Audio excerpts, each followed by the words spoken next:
Welcome to Apple Classroom, present by SICUL. On Teacher iPad, open Classroom apps. Next, create your class.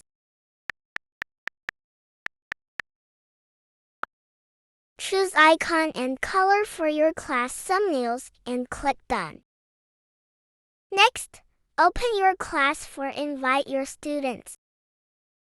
From your student iPad, click Setting, then click Classroom. You will see New Class Invitation for your classroom.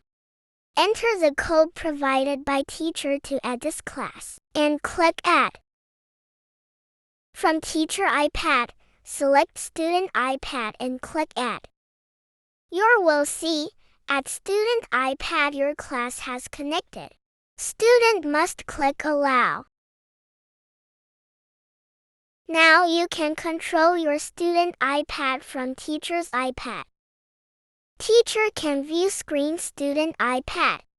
Also can navigate to any website from teacher iPad to student iPad.